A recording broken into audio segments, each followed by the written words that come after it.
everybody. It's Connie Stewart with SimplySimpleStamping.com. Thank you guys so much for joining me for today's Tuesday tip. Hey, today I have got a fun twist on an old technique. Perhaps it's one you've done before. It's called masking. I'm going to teach you two techniques today, masking and reverse masking. I've got several cards to share with you, and I hope that you just get inspired, maybe to just bring back an old technique you've forgotten about, or just to teach you some fun new ways to use those techniques. Let me show you the cards we're going to create today. My friends, you are going to be amazed at how easy and fun this technique is to do. And guess what? You already have what you need to do it.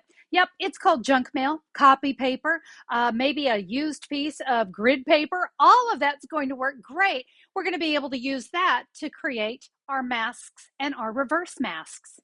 Are you ready to get started? All right, let's head over to my stamping table and we're going to get to creating. All right, my friends, let's talk about a basic masking technique. I have a piece of my basic white cardstock. I'm going to use the Lovely You stamp set on this technique. So the reason I chose this one, I have some great flowers and leaves. I'm going to be showing you some different stamp sets, but I thought this one was just really a nice one for this technique. Now, this stamp set in particular actually has my sentiments in it. So how about we do a miles apart, but still in my heart? I am going to stamp that in just some black ink right there kind of in the middle of my card base. Now, here's where the masking comes in. I'm going to bring in some grid paper. This is just a piece of scrap copy paper. You don't want to use cardstock for this. You want to use something really nice and thin. I also love to tell you, use your junk mail. The backside of your junk mail is going to be great for this. Now, you can see when I press that down, I can see through and I can see right where my sentiment is. Now, there's a couple different techniques I want to teach you on how to secure this down. So the first one I'm going to do is just using a little bit of grid paper. So my technique is going to be adding just a little dot of adhesive to the back of my cardstock. Now remember, I'm going to be adding this onto a card base later, so I'm not worried about having that on there, but that's going to secure that to my grid paper. Now for that mask that's going to go over, let me tell you how I created that. I just measured my sentiment and went a little bit bigger. It really isn't rocket science. For this one, I believe it's a 1 inch. Let me check. Yep, 1 inch. And of course, I made it longer than my cardstock so that it could kind of hang off. So what are we going to do? Well, we're going to add some little dots of adhesive right there, just there on the ends, and I can secure that down. My mask is good. All right, now it's time to stamp. So I'm going to start polished pink.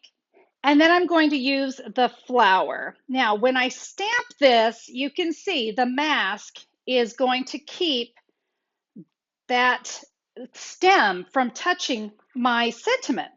And it's going to give me a really great look. So we're just going to kind of have a little bit of fun with this one. There we go. I always like to kind of stick with my largest image first. So now I'm going to come in with some Granny Apple Green. And we have a great little stem, or not stems, but just some pretty little leaves. It's going to add a nice touch of color. And you can see we can just kind of fill in, but you notice my mask is keeping that from being anywhere I don't want it. So we can add right there. And let's get ourselves another one about right there. We're going to come in with another flower. And this one's going to be in Daffodil Delight. And again, I'm just going to kind of fill in. It might overlap like it did there, and I am okay with that. That actually kind of makes it happy. We're going to add one more flower, and that is in our gorgeous grape. And for this one, I'm going to fill in, but I'm also going to kind of bring it out and around where my mask is. All right, now comes the magic part. I'm going to slide that out. Remember, I'd had that a little bit of adhesive on there. And there is my masked image. You see, it's one layer. It's just one layer. I love that. There's my sentiment. I have my pretty all around. Let me show you what this looks like on a card. And you're going to notice I did something a little different with mine. So I had a little boo-boo on my mask. And you know what? If that happens to you, I wanted to show you what I did.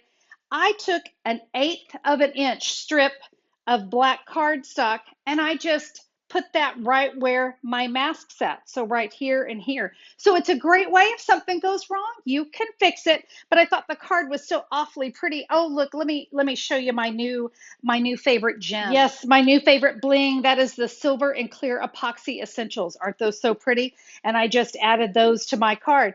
But you could leave it this way. I'll just lay it right there so you can see it still looks quite beautiful. But like I said, if you have a boo-boo, you have a way to fix it. So there is one mask. Let me go ahead and show you one more version where I use this stamp set, and that's this one here. So that is truly a one layer with all my stamping. And for this one, I used a rectangle. And you notice I didn't go all the way across. I went around in a circle.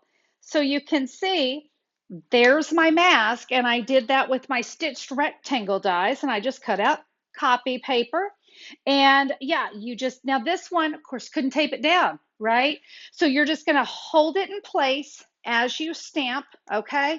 Just work your way around and hold it in place. And guys, if it gets off a little bit, it's a simple little fix to just line it up and you're good to go again. Don't let it stress you out. And yeah, I loved this one where I did those flowers from Lovely You all the way around. And I have one more sample to show you. This one was done with All Things Fabulous. Now, the reason I wanted to point this one out is it's a two-step stamp. So I was able to create some real depth and dimension using the mask with this one because I had so many opportunities with all those colors. And you see I die cut a few as there as well, but there was that nice long mask that went down the center. And this time I put my sentiment off to the side so that I could add some additional flowers. So there you go. There's some fun ideas for you featuring a basic mask. Now we're going to talk about a technique called reverse masking. If you'd like to recreate any of the cards that I'm sharing in my video today, did you know there's a direct link down in the YouTube description that you can click, and it's going to show you photos, measurements, and a complete supply list for all the cards I'm creating. And while you're there, if you want to order any of the supplies I used, it's so easy. Just click the supply list. It'll take you right to my online store and you can order there. All right, let's get back to our card making. So remember this technique, we just used a long strip of copy paper, nothing fancy, right? Well, to do this reverse masking technique, we're going to bring in some dies.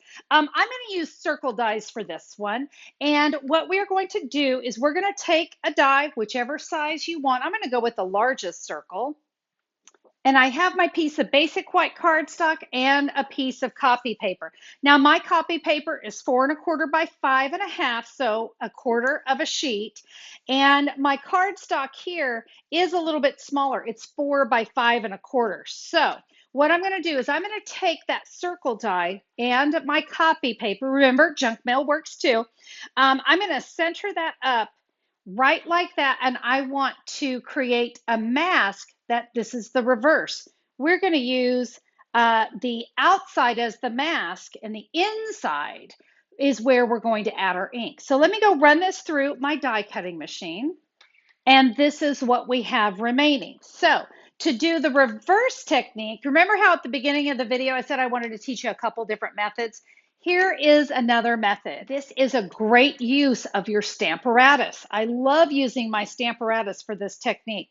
So I'm going to center up that cardstock. I'm not adhering anything down. I'm just centering up the cardstock in my mask. And now I will take my magnets and I'm going to put them here on the edges, and that's going to hold that down. Now, remember I said we're going to add our ink here. So the first way I'm going to do this is just one color. So I'm going to try some Misty Moonlight today. And there's a couple ways you can do it. You can use your blending brushes or your sponge daubers. Now I'm going to bring in my grid paper again because I am going to use that again. Oh, and by the way, there's that mask. We can just pull that off now. And what we want to do is I'm going to ink up. I'm just tapping my blending. I'm sorry, I'm off camera. I'm going to tap my blending brush on there. And I want to get some of that ink off because this is a very soft technique. So I want a lot of that ink off. I'm going to start here at the top. And guys, I'm using such a light touch with this blending brush because we really do want a nice, soft look here. I can always add more ink, but I can't take it away. So you see how the Stamparatus just kind of holds that in place really nice. Remember I said you could also use your sponge daubers here. Just again, remember, too much ink is not going to give you the look you want. So we're going to add that there. And look, that turned out to be just enough. I have a really nice, soft image. Now let's remove our mask and let's see what we get. Oh, a tip with your Stamparatus. These magnets do not get along. We want to keep them very far apart from one another because they can break. And there we go. Look at that. Gorgeous. Now let me show you what we can do with this. Let's make ourselves a really pretty card. I'm going to use the new stamp set Quiet Meadow on this. So I've inked that up in the Misty Moonlight. And we'll stamp right here on the side. Oh, oh, oh, isn't that so pretty? And then here we are with a finished card. I just came in with my Stampin' Blends and added a real pretty little sentiment to that one. So there is just a real basic reverse masking. Now let's create that same mask, only we're going to do a pretty sunset. I'm going to use the same mask. I can just keep reusing that one over and over. So let's bring in our magnets on our Stamparatus. Remember, you could still do this technique with the other method, not a problem. And we're going to go Mango Melody and Daffodil Delight. This is what's going to give us a pretty sunset. Again, sponge daubers or your blending brushes. You guys know I'm a huge fan of these blending brushes. So just like we did before, we want to get some of that ink off of there so we have a really nice soft sunset. We don't want a harsh sunset. So I'm going to bring that Mango Melody and I'm going to stick to the top portion of that big circle. And now I have my Daffodil Delight, and we'll bring that down here at the bottom. And here we go. Oh my gosh, it's so pretty. Pretty sunset. Let me show you a finished card. And I did this much like I did the other one. I just stamped an image over it. This is the lighthouse from Sailing Home. And then here, I came along here and I did a little sponging at the bottom. Let me show you how I did that.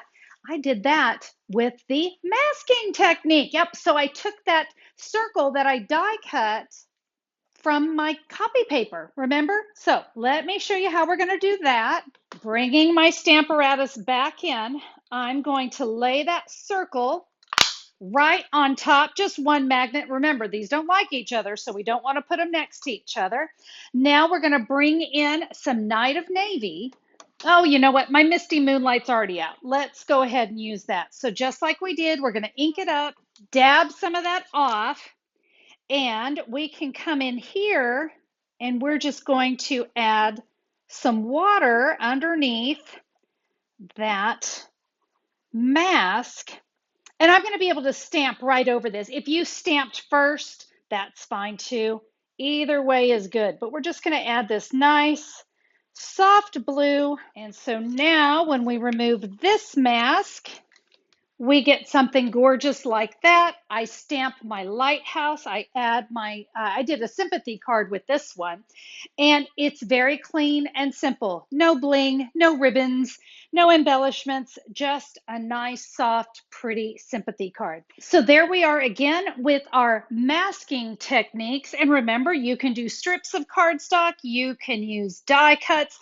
You can use circles. Use anything you want and stamp around. And then, of course, we have the reverse masking technique where we can take a stencil basically and use the opposite side. And guys, I think these cards are turning out so pretty. And again, can we just talk about how great it is to have one layer cards that have some real depth and dimension? I mean, you must admit those flowers look like they're popping right off of there. but it is just a one layer card.